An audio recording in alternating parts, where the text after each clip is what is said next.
আশরাফ আলী থানভী রাহমাতুল্লাহ আলাইহি তার কিতাবের মধ্যে লিখেছেন, প্রাণীরা আল্লাহ তাআলার কাছে তওবা করে মাফ পেয়ে গিয়েছেন। এক এলাকার মধ্যে প্রচুর পরিমাণে বানর ছিল, মানুষকে খুব জ্বালা যন্ত্রণ করত, বিরক্ত করত। এলাকার মানুষ সিদ্ধান্ত নিল, এই বানরের জ্বালায় তো কিছুই করতে পারি না। তারা সিদ্ধান্ত নিল এইভাবে জঙ্গলের চারপাশ দিয়া পেট্রোল দিয়া তারপরে এই বনকে জ্বালায় দিবে, সমস্ত বানর গুলাকে মেরে ফেলবে। এরপরে তারা জঙ্গলের চারপাশ দিয়া পেট্রোল ঢেলে আগুন লাগায় দেয়, সমস্ত বানর গুলা দৌড়ায় মাঝখানে চলে আসি।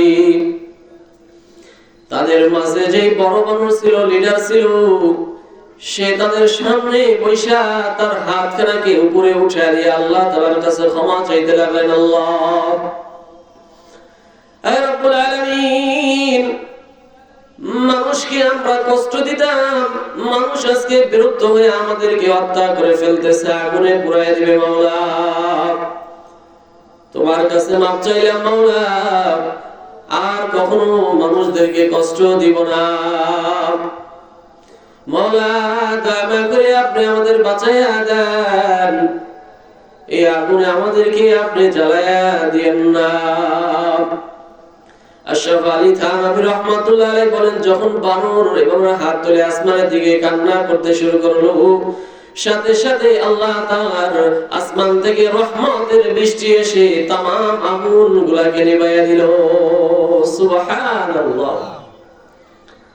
এরপরে মানুষরা দ্বিতীয়বার তাদেরকে আগুন দিয়ে পোড়ানোর কোনো প্রয়োজন হয় নাই। যে যদি নিজের থেকে সংশোধন হয়ে যায়, ভালো হয়ে যায়, ওই লোকে আর কোনো শাস্তির কোনো প্রয়োজন হয় না।